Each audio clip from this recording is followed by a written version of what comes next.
इधर CM house में कांग्रेस विधायक दल की बैठक जो चल रही थी वो समाप्त हो चुकी है और बैठक में 100 से ज्यादा विधायक शामिल हुए। ये बाला बच्चन गृह मंत्री की तरफ से ये दावा किया गया। बजट सत्र पर बैठक में चर्चा हुई, उन्होंने ये कहा और थोड़ी देर में मीडिया से सीएम बात करेंगे, ये भी बताया गया है। लेकिन बाला बच्चन की तरफ से ये कह दिया गया कि 100 से ज्यादा विधायक इस बैठक में शामिल थे। अब उन्होंने कहा है तो कुछ सोच समझ कर कहा होगा, लेकिन जो मौजूदा परिस्थिति है वो सभी को नजर आ रही है।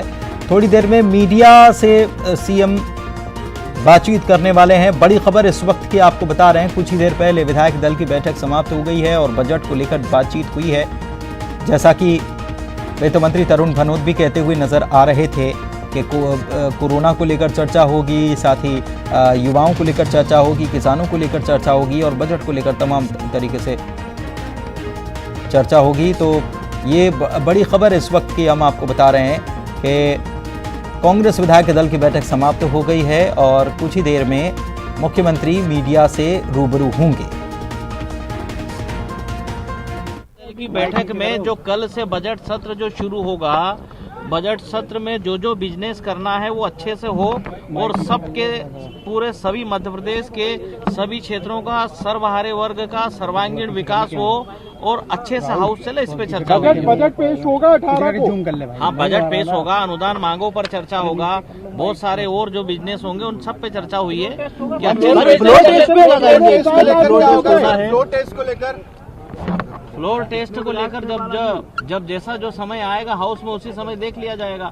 माननीय मुख्यमंत्री जी ने स्पष्ट की हुई अपनी बात को कि भाई हमारे विधायकों को वहाँ बंधक बनाकर रखा है, पहले उनको तो छुड़वाएं। और उसकी बात हमारी तरफ से भी ये हुआ है कि उन्होंने जो सिक्योरिटी मांगी है तो मध्य प्रदेश सरकार की तरफ से उनको पर्याप्त सिक्योरिटी देने के लिए हमने पुख्ते इंतजाम किए हैं। मंत्री जी कितने विधायक मौजूद रहे आज की बैठक में? आज की बैठक में काफी मतलब मोर देन 100 विधायक थे।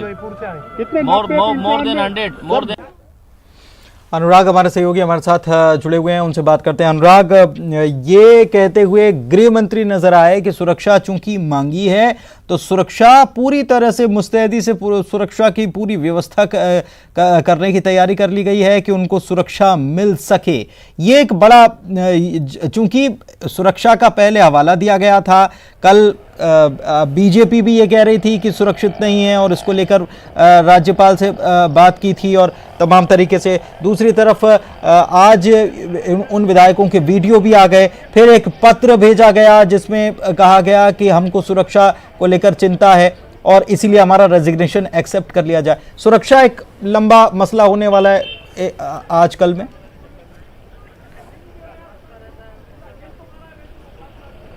देखिए, 17 विधायकों ने एक बार फिर विधानसभा स्पीकर को पत्र लिखा है और अपना इस्तीफा उन्होंने भेजा है और ये इस बात का जिक्र भी अपने पत्र में किया है कि सुरक्षा के कारणों से वो भोपाल नहीं आ पा रहे हैं, विधानसभा की कार्रवाई में वो शामिल नहीं हो पाएंगे और उनके जो इस्तीफे हैं उनको मंजूर किया जाए। तो वहीं गृह मंत्री बाला बच्चन ने भी कहा है कि जो विधायक सुरक्षा चाहते हैं, यदि वो राज्य सरकार से अपनी सुरक्षा की मांग करेंगे तो उनको सुरक्षा मुहैया कराई जाएगी और यदि वो सीआरपीएफ की सुरक्षा के घेरे में भी यदि भोपाल आना चाहते हैं तो उसमें भी कोई गुरेज राज्य सरकार को नहीं है। लेकिन नियम प्रक्रियाओं के तहत यदि कोई विधायक राज्य सरकार से या गृह विभाग से सुरक्षा की मांग करता है तो उसको सुरक्षा मुहैया कराई जाएगी।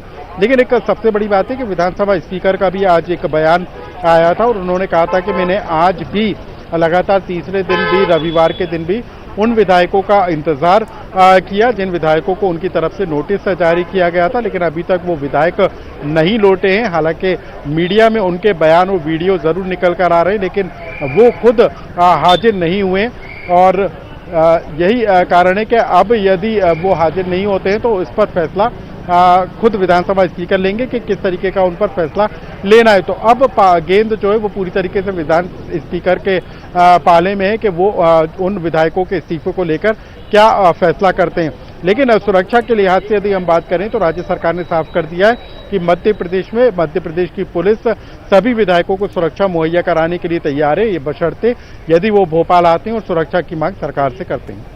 जी, और ये भी बाला बच्चन कहते नजर आए कि 100 से ज्यादा विधायक इस बैठक में मौजूद थे। बजट सत्र पर बैठक में चर्चा हुई है।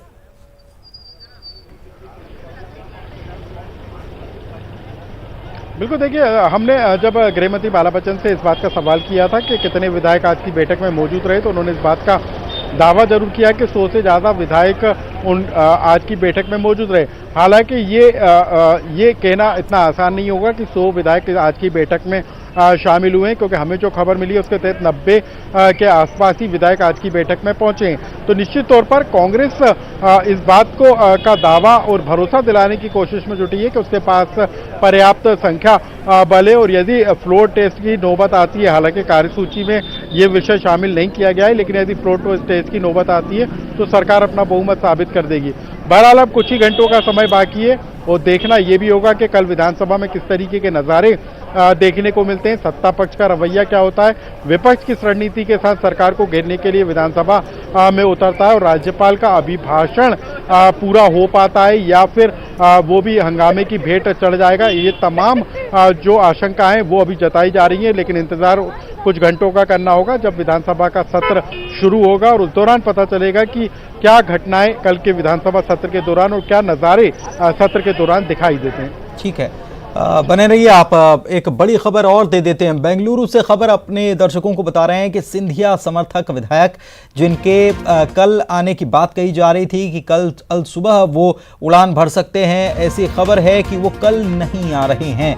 बेंगलुरु के रेमेडा होटल में ये विधायक कल भी बने रह सकते हैं। इससे पहले विधायकों ने स्पीकर को खत लिख दिया था और सुरक्षा को वजह बताते हुए नोटिस पर न आने की बात भी कही थी। इन विधायकों ने स्पीकर से इस्तीफा स्वीकार करने की पत्र में मांग भी की थी। इससे पहले वीडियो जरूर जारी किया गया जिसमें कहा गया कि हम आना चाहते हैं, सीआरपीएफ की सुरक्षा हमें चाहिए।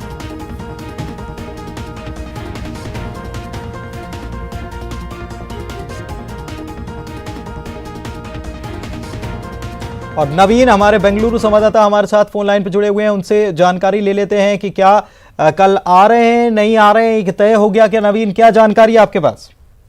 जी पुनीत, क्या कल सुबह 3:30 से 4 बजे यहाँ से निकलने वाले थे वो 22 MLA, सो वो अब नहीं निकल रहे। सो क्योंकि यहाँ से निकल के वहाँ आने के लिए उनको कड़ी से कड़ी वो टाइट सिक्योरिटी चाहिए, वहाँ सिक्योरिटी तो अभी मिलता है नहीं।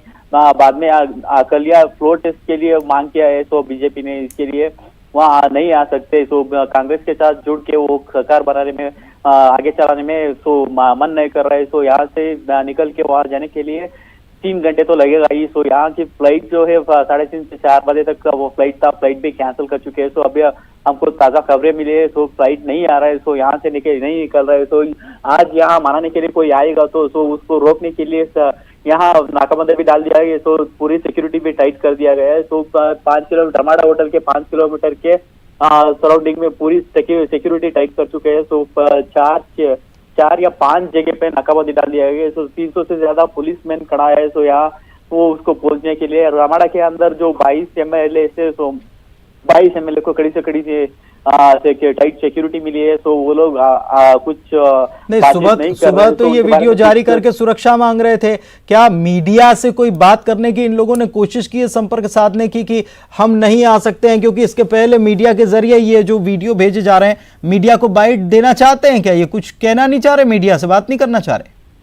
जी, इनके लिए कुछ स्पेशल परमिशन चाहिए होगा। तो कोई बाहर नहीं आ रहा है, तो बात करने तक नहीं आकर उनकी चेहरा तक नहीं दिखा रहे। तो पूरी की पूरी कोशिश रहा है मीडिया वालों का साहब उनसे बात करना। तो उनसे कौन रोक रहा है इनको? उनसे बाइट लेने के लिए। जी पुनीत, सुन रहे जी, आखिर कौन रोक रहा है? क्यों बाहर नहीं आ पा रहे हैं ये? हम लगातार उनको कांटेक्ट करने की कोशिश कर रहे हैं। तो अभी तक उनका चेहरा तक नहीं देख पाए। तो क्योंकि टाइट सिक्योरिटी में है, वो अंदर फोन तक अलाउ नहीं है। कोई उधर कर्मचारी काम कर रहे हैं, तो उनके भी फोन भी छीन लिया गया है। सो अंदर वो उनको सर्व करते हैं, तो सप्लायर्स होगा, सिक्योरिटी होगा, उसका फोन भी रिसोर्ट के अंदर अलाउ नहीं है किसी फोटो या वीडियो भेजने के लिए।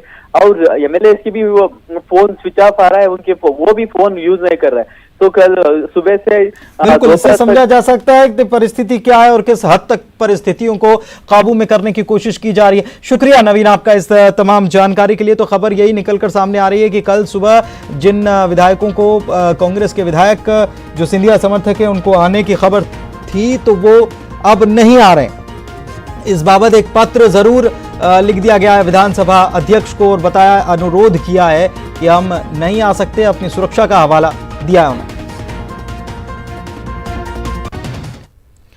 तो अपडेट हर जगह से सामने आ रहा है। बेंगलुरु से अपडेट आपको बताया। मानेसर का अपडेट क्या है ये बता देते हैं। इस वक्त की बड़ी खबर, मानेसर से बीजेपी विधायकों को लेने के लिए रिजॉर्ट बस पहुंच चुकी है। एयरपोर्ट से भी इन्हीं बसों में विधायक आए थे 5 दिन पहले और इन्हीं बसों में ये विधायक लौटेंगे भी। और ये खबर ये है कि आज रात में इन बीजेपी विधायकों की रवानगी यहां से हो सकती है। अशरफ हमारे सहयोगी फोन लाइन पर जुड़े हुए हैं, उनसे जानकारी ले लेते हैं कि ये कब रवाना होंगे। कुछ जानकारी अभी तक सामने आ पाई क्या अशरफ?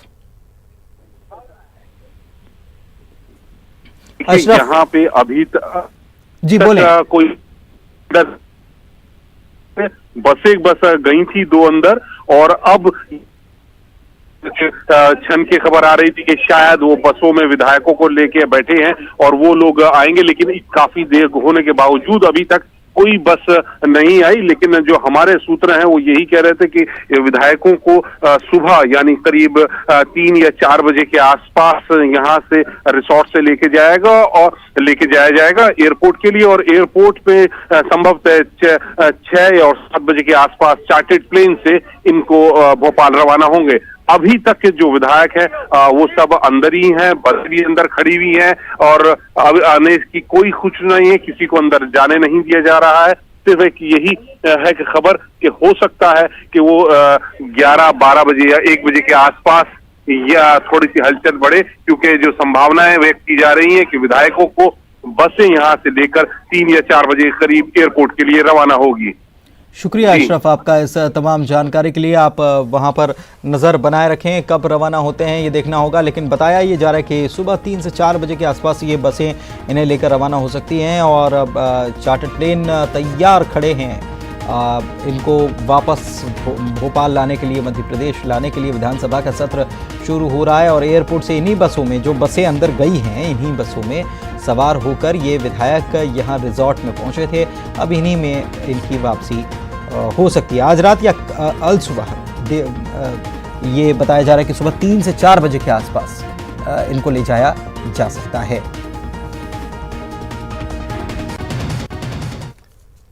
और ब्रेक के लिए रुक रहे हैं, जल्द लौटेंगे।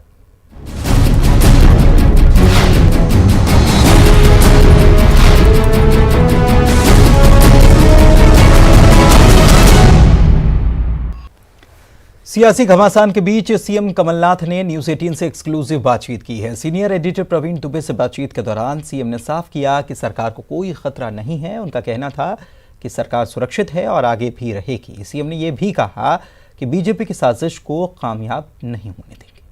नमस्कार। बीते कुछ दिनों से एमपी की सियासत में एक तरह का भूचाल है। ये कहा जा रहा है कि सरकार अस्थिर हो रही है। हमारे साथ बात करने के लिए मुख्यमंत्री खुद हैं, कमलनाथ जी। कमलनाथ जी, कितने आश्वस्त हैं आप कल के फ्लोर टेस्ट में? मैं पूरी तरह आश्वस्त हूँ। इन्होंने जो हमारे विधायकों को कैद किया हुआ है, जिनको कर्नाटक ले गए, अपने आप जहाज करके, जहाज का प्रबंध इन्होंने किया, और बीजेपी की ये साजिश है। ये चाहते हैं कि इनको कैद रखा जाए और तब मतदान कराया जाए। मतदान का तभी अर्थ है जब सब स्वतंत्र होकर वोट दें। अच्छा, इनके जो इन्होंने इस्तीफे दिए, कहा जा रहा है आपका साथ छोड़ दिया इन लोगों ने। इस्तीफे जो दिए वो तो बीजेपी के नेता भी लेके आए। बीजेपी के नेता लाए, जहाज उनका, कर्नाटक में उनके मेहमान, कर्नाटक की पुलिस उनकी रक्षा कर रही है, इस्तीफे बीजेपी के नेता ला रहे हैं। तो ये किसकी साजिश है और किस प्रकार का दबाव है, ये भी बड़ी आश्चर्य की बात है। और मध्य प्रदेश की जनता को मैं चाहता हूँ सोचें कि किस प्रकार से ये घबराए हुए हैं कि जो मैंने मुहिम चलाया था माफिया के खिलाफ, मिलावट के खिलाफ, मध्य प्रदेश की नई पहचान बनाने के लिए, इससे ये घबराए हुए हैं। और पिछले 15 साल के इनके जो घोटाले रहे हैं, इन घोटालों से बचने के लिए कि इसका खुलासा ना हो, यही उनका लक्ष्य है।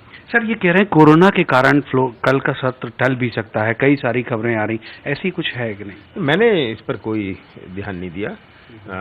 हमने मीटिंग करी थी कि क्या प्रबंध किया जा रहा है कोरोना के बारे में, तो हम ऐसा कोई, हमारा कोई निर्णय ऐसा नहीं है। एक आखिरी सवाल सर, एक विचित्र सी स्थिति लग रही है, क्योंकि राज्यपाल ने कल आपको कहा कि आप अल्पमत में हैं, और आने वाले कल में, मतलब बीते हुए कल में कहा आप अल्पमत हैं, आने वाले कल में वो अभिभाषण करेंगे और बताएंगे कि मेरी सरकार की उपलब्धियां क्या हैं। ये थोड़ा आपको विरोधाभासी नहीं लगता? मैं तो राज्यपाल से यही निवेदन करता हूँ, प्रार्थना करता हूँ कि संविधान का सम्मान करें, मूल्यों का सम्मान करें और उसी दायरे में रहें। अपनी सरकार को लेकर पूरी तरह आश्वस्त हैं साहब? नहीं गिरेगी सरकार? मैं पूरी तरह आश्वस्त हूँ, मुझे कोई चिंता नहीं है। तो ये थे मुख्यमंत्री कमलनाथ, जो पूरी तरह आश्वस्त हैं कि जो कल यदि सदन में फ्लो टेस्ट हुआ तो भी उनकी सरकार जो है नहीं गिरेगी। प्रवीण दुबे, न्यूज़ 18, भोपाल। देश में कोरोना के अब तक 108 मामले सामने आ चुके हैं, जिनमें सबसे ज्यादा 33 मामले महाराष्ट्र में देखने को मिले हैं। इसी को लेकर आज प्रधानमंत्री ने महाराष्ट्र के सीएम उद्धव ठाकरे से बात की और स्थिति का जायजा लेकर कोरोना से लड़ने के लिए मदद का भरोसा दिलाया। देश में कोरोना के बढ़ते मामलों के बीच केंद्र सरकार भी इस बीमारी को हराने के लिए पूरी तरह से तैयार है और राज्यों की निगरानी कर रही है। पीएम मोदी भी खुद इस पर नजर बनाए हुए हैं। इसी के तहत रविवार को पीएम मोदी ने महाराष्ट्र के सीएम उद्धव ठाकरे से फोन पर बात की। इस दौरान महाराष्ट्र में कोरोना की स्थिति और उससे निपटने पर चर्चा हुई और पीएम ने उद्धव ठाकरे को हर संभव मदद का भरोसा भी दिलाया। दरअसल महाराष्ट्र में अब तक सबसे ज्यादा कोरोना के मामले सामने आए हैं, जिसके बाद एहतियातन महाराष्ट्र में 20 मार्च से फिल्म और सीरियल की शूटिंग पर रोक लगाने का फैसला किया गया है। महाराष्ट्र में 31 मार्च तक सभी स्कूल, कॉलेज और मॉल भी उद्धव सरकार ने बंद कर दिए हैं। मेजर्स एनफोर्स किए हैं, no public gatherings allowed. Public gatherings की जो भी टाइप्स है, फिर वो धार्मिक हो, वो राजकीय हो, गवर्नमेंट फंक्शंस हो या क्रीड़ा क्षेत्र के हो, कोई भी क्षेत्र का पब्लिक गैदरिंग अलाउड नहीं है। महाराष्ट्र की तरह ही कई राज्यों ने भी कोरोना के संक्रमण को रोकने के लिए अपने अपने यहाँ स्कूल, कॉलेज, सिनेमा हॉल और शॉपिंग मॉल बंद कर दिए हैं। आइए अब जान लीजिए देश में कहां और कितने मामले कोरोना के सामने आए हैं। दिल्ली में 7 मामले, हरियाणा में 14 मामले, केरल में 22 मामले सामने आए हैं। वहीं राजस्थान में 4, तेलंगाना में 3, उत्तर प्रदेश में 12, लद्दाख में 3, तमिलनाडु में 1, जम्मू कश्मीर में 2 मामले सामने आए हैं, तो पंजाब में 1, कर्नाटक में 6। इसके अलावा आंध्र प्रदेश में कोरोना का 1 मामला सामने आ चुका है। हालांकि इनमें से कोरोना से पीड़ित 10 लोग स्वस्थ होकर घर भी जा चुके हैं। आपको बता दें कि कोरोना के मामले जरूर बढ़ रहे हैं, लेकिन सरकार इस पर सतर्क है और लोगों को लगातार जागरूक भी कर रही है, क्योंकि सतर्कता और जागरूकता से ही इस बीमारी को मात दिया जा सकता है। Bureau report, news 18 network. Bulletin में इतना ही। नमस्कार।